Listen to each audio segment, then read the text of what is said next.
अंधेरी रात में सुनसान सड़क पर एक जवान लड़का अकेला खड़ा है। चेहरे पे हजारों सपनों का बोझ, लेकिन जेब में सिर्फ 1500 है। इस लड़के के माँ बाप इस दुनिया को छोड़कर जा चुके हैं। कोई पहचान नहीं, कोई सहारा नहीं, बस एक उम्मीद है कुछ बड़ा करने की। लेकिन कौन सोच सकता है कि एक कमजोर सा दिखने वाला लड़का एक दिन बॉलीवुड का बादशाह और एशिया का सबसे अमीर एक्टर बनेगा। जी हां, मैं बात कर रहा हूं शाहरुख खान, द किंग की। आप में से ज्यादातर लोग सोचते हैं कि शाहरुख खान ने ये सारा पैसा फिल्मों से कमाया है, लेकिन आप गलत हैं। असलियत ये है कि शाहरुख खान फिल्मों के लिए कोई फीस चार्ज नहीं करते। शाहरुख खान का बिजनेस, एक ब्रिलियंट एक्टर होने के साथ साथ वो एक जीनियस बिजनेसमैन भी हैं। लेकिन ये सफर काफी मुश्किलों भरा था। शुरुआत में उन्होंने जो भी बिजनेस किया वो सारे फ्लॉप हो चुके थे। आईपीएल में टीम खरीदी तो 3 साल तक लगातार हार मिली, और फिल्म प्रोडक्शन में गए तो करोड़ों का नुकसान हो गया। लेकिन आज वही इंसान अरबों का मालिक बन चुका है। आज इस वीडियो में हम एक्टर शाहरुख खान नहीं, बल्कि बिजनेसमैन शाहरुख खान की बात करने वाले हैं। कैसे उन्होंने हर फेलियर से सीखा और कौन कौन सा बिजनेस किया जिससे वो आज इतने अमीर बन चुके हैं।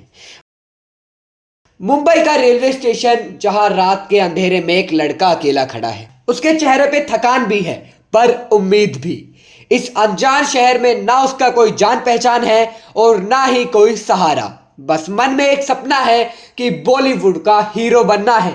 ये लड़का शाहरुख खान है, जो दिल्ली की गलियों से निकलकर इस माया नगरी में पहचान बनाने आया है। शाहरुख खान हमेशा से ही कुछ बड़ा करने की सोच रखते थे, लेकिन उससे पहले ही जिंदगी ने उन्हें एक के बाद एक झटके दे दिए। पहले पिता का साया सर से उठ गया, और क्योंकि परिवार बहुत अमीर नहीं था, इसीलिए घर की पूरी जिम्मेदारी माँ के ऊपर आ गई। लेकिन माँ ने कभी हिम्मत नहीं हारी। वो भी चाहती थी कि उनका बेटा कुछ बड़ा करे, कुछ ऐसा जिससे वो दुनिया में नाम बनाए। अब शाहरुख खान पढ़ाई में तो ठीक ठाक थे, लेकिन उन्हें असली लगाव थिएटर से था, बिल्कुल मेरी तरह। इसीलिए वो कॉलेज के ड्रामा क्लब में खूब परफॉर्म करते थे। पर यह जुनून अभी स्टेज तक ही सीमित था, ये बड़े पर्दे तक नहीं पहुंचा था। अभी वो इसके बारे में सोच ही रहे थे कि जिंदगी ने उन्हें एक दूसरा बड़ा झटका दे दिया। उनकी माँ भी इस दुनिया से चली गई। शायद ये वो मोमेंट था जिसने शाहरुख खान को पूरी तरह बदल कर रख दिया। अब उन्हें किसी भी हाल में अपनी माँ का सपना पूरा करना था। इसीलिए बस एक बैग उठाया, जेब में 1500, और बैठ गए मुंबई की ट्रेन में। लेकिन ये शहर हर नए इंसान को परखता है। यहाँ आते ही समझ आ गया कि नाम कमाने के लिए कितनी ठोकरें खानी पड़ेंगी। उसके पास ना रहने की कोई जगह थी, ना काम, और ना ही पहचान बनाने का कोई जरिया। सैकड़ों ऑडिशन दिए, लेकिन एक के बाद एक सारे रिजेक्ट हो गए। उन्हें कई बार तो ऐसा लगा कि वापस दिल्ली लौट जाना चाहिए, लेकिन फिर माँ की कही बात याद आ जाती थी। शाहरुख खान के लिए यह एक मुश्किल भरा वक्त था, लेकिन जब भी कोई सपना सच होने वाला होता है तो एक ना एक दिन दरवाजे खुल ही जाते हैं। आखिरकार उन्हें भी उनका पहला ब्रेक मिला, लेकिन फिल्मों में नहीं, बल्कि टीवी सीरियल में। फौजी नाम के शो में उन्होंने अपने करियर की शुरुआत की, और धीरे धीरे उनकी पहचान बनने लगी।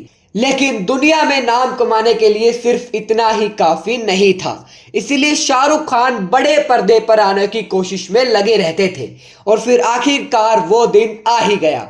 1992 में शाहरुख खान को उनकी पहली फिल्म मिलती है, दीवाना।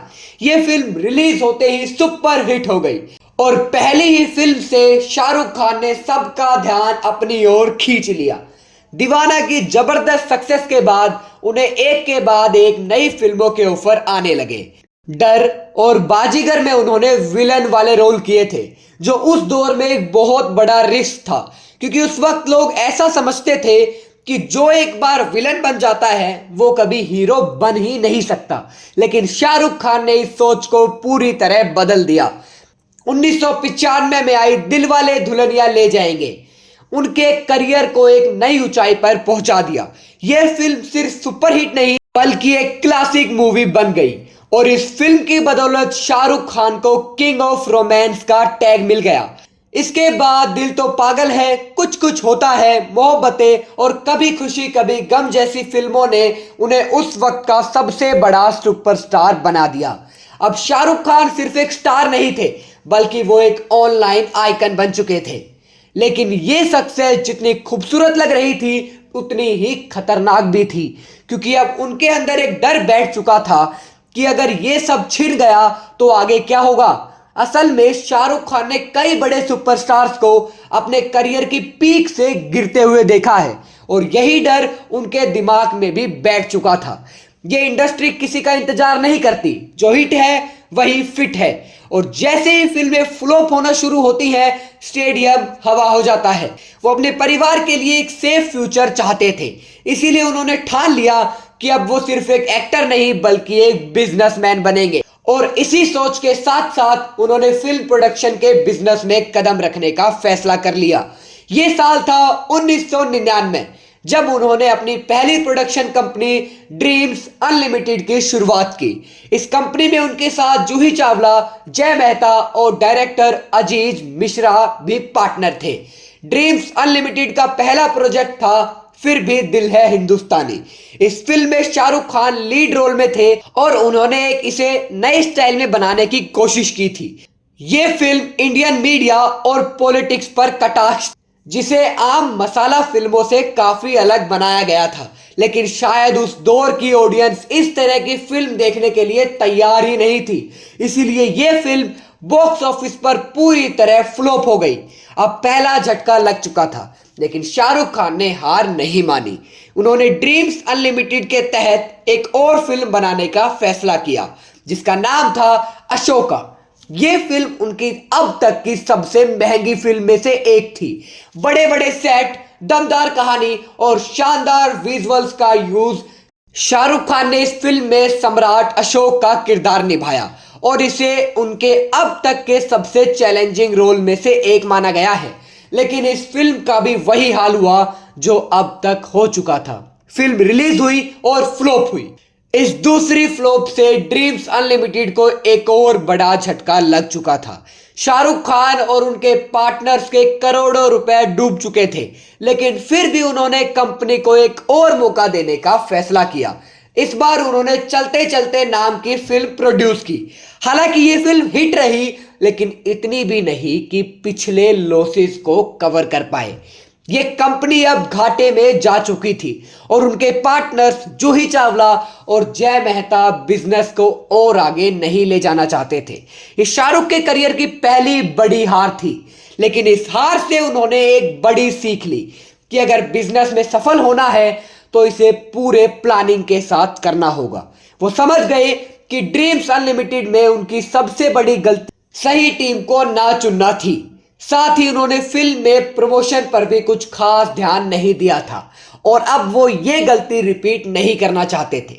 उन्होंने तय कर लिया कि वो इस कंपनी को नए सिरे से एक नए नाम से लॉन्च करेंगे और इस बार उन्हें किसी के साथ की जरूरत नहीं है। इस तरह 2003 में उन्होंने अपनी कंपनी को दोबारा लॉन्च किया और इस बार नाम था रेड चिलीज एंटरटेनमेंट। शाहरुख की इस नई कंपनी का पहला प्रोजेक्ट था मैं हूं ना। यह फिल्म पूरी तरह से मसाला एंटरटेनमेंट थी, जिसे बड़े स्केल पर प्रमोट किया गया था। साथ ही इसका म्यूजिक, एक्शन, ड्रामा सब कुछ परफेक्ट था, जिसका नतीजा हुआ कि यह फिल्म रिलीज होते ही सुपर डुपर हिट हो गई। और इसी सक्सेस के साथ रेड चिलीज एंटरटेनमेंट ने अभी इंडस्ट्री में अपनी जगह बना ली थी, लेकिन इसका असली टेस्ट अभी बाकी था। 2007 में शाहरुख खान ने ओम शांति ओम के साथ एक और बड़ा दांव खेला। उस वक्त की सबसे महंगी बॉलीवुड फिल्मों में से एक थी और जैसे कि उम्मीद थी, इस फिल्म ने भी बॉक्स ऑफिस पर धमाल मचा दिया। बजट था 40 करोड़, कमाई हुई 150 करोड़। ये शाहरुख खान की अब तक की सबसे बड़ी हिट फिल्मों में से एक थी और इस फिल्म ने रेड चिलीज को बॉलीवुड के टॉप प्रोडक्शन हाउस में शामिल कर दिया था। शाहरुख खान यहीं पर नहीं रुके, उन्होंने रेड चिलीज के वीएफएक्स डिपार्टमेंट को भी बड़े स्केल पर स्टार्ट किया और देखते ही देखते ये बॉलीवुड के सबसे बड़े वीएफएक्स स्टूडियो में से एक बन गया। आज बॉलीवुड की कई बड़ी फिल्में जैसे रावण, क्रिश 3, भूल भुलैया 2 और जीरो रेड चिलीज वीएफएक्स की मदद से तैयार की गई है। लेकिन जैसा कि हर कहानी में होता है, यहां भी कुछ मुश्किलें आई। रेड चिलीज की कुछ फिल्मों ने जबरदस्त कमाई की तो वहीं कुछ फिल्मों ने नुकसान भी झेला। उन्हीं में से एक थी रावण, जो एक हाई बजट प्रोजेक्ट था लेकिन उसे वैसा रिस्पॉन्स नहीं मिला जैसी उम्मीद। इसी तरह डियर जिंदगी, जब हैरी मेट सेजल और जीरो भी शाहरुख खान के लिए एक बड़ा झटका साबित हुआ, लेकिन शाहरुख खान हार मानने वालों में से नहीं थे। उन्होंने अपनी कंपनी को नए तरीके से आगे बढ़ाने का फैसला लिया।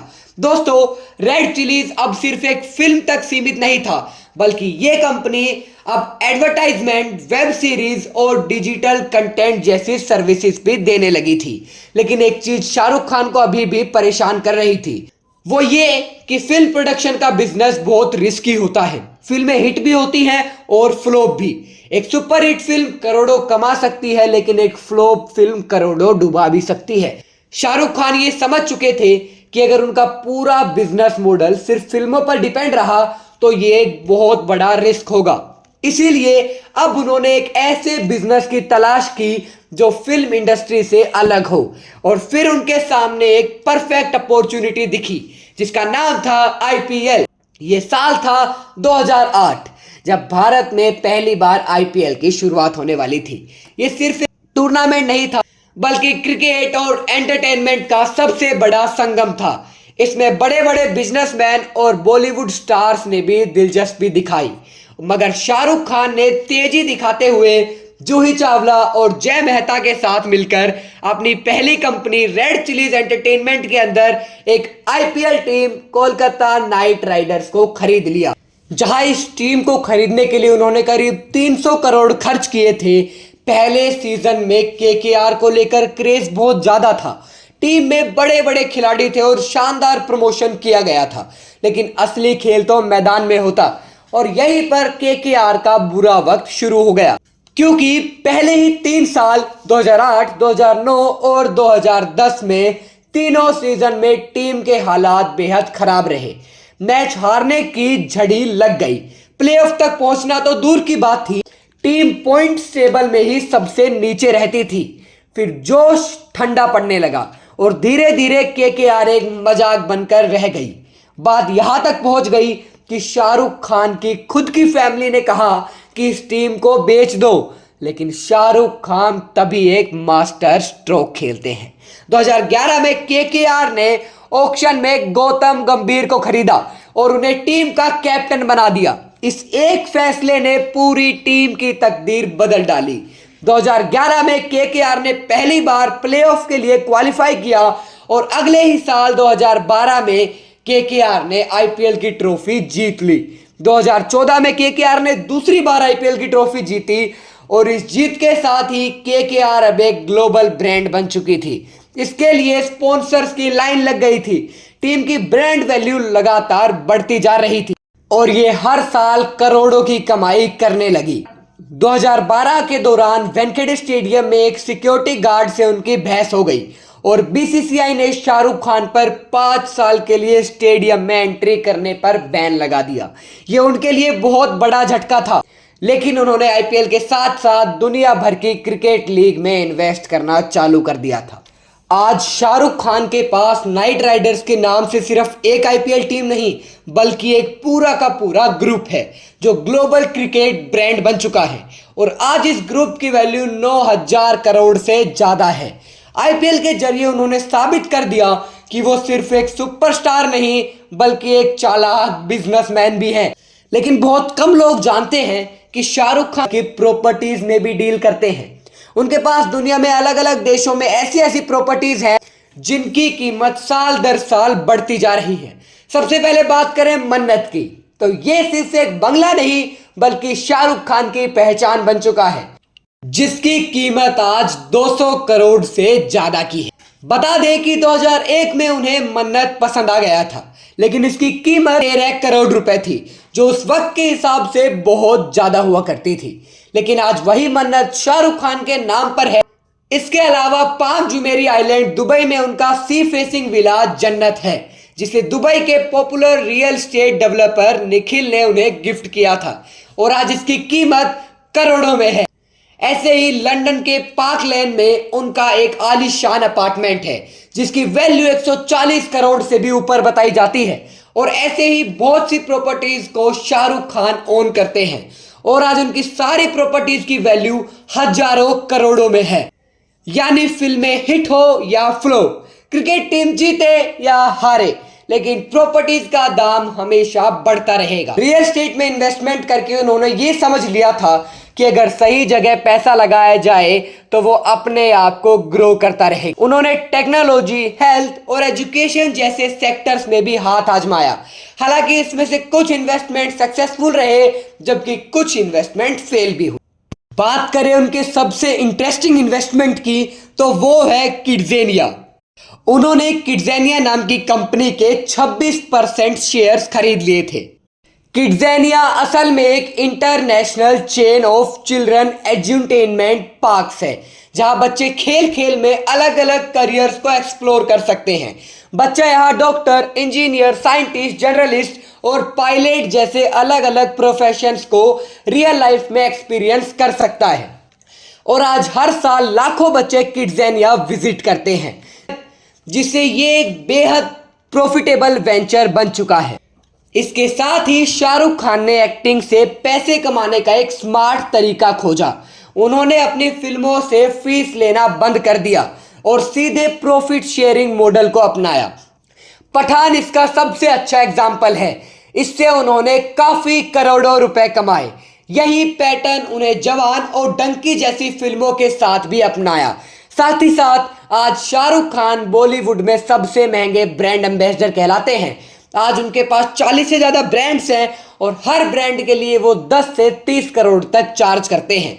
इस तरह शाहरुख खान सिर्फ एक एक्टिंग पर डिपेंडेंट नहीं रहे, उन्होंने 73,000 करोड़ का एक बिजनेस एम्पायर खड़ा किया जो हर साल बड़ा होता जा रहा है। शाहरुख खान की कहानी सिर्फ एक सुपरस्टार बनने की नहीं बल्कि एक सोच और एक माइंडसेट की है जिसे हम सब लोग कुछ ना कुछ जरूर सीख सकते हैं।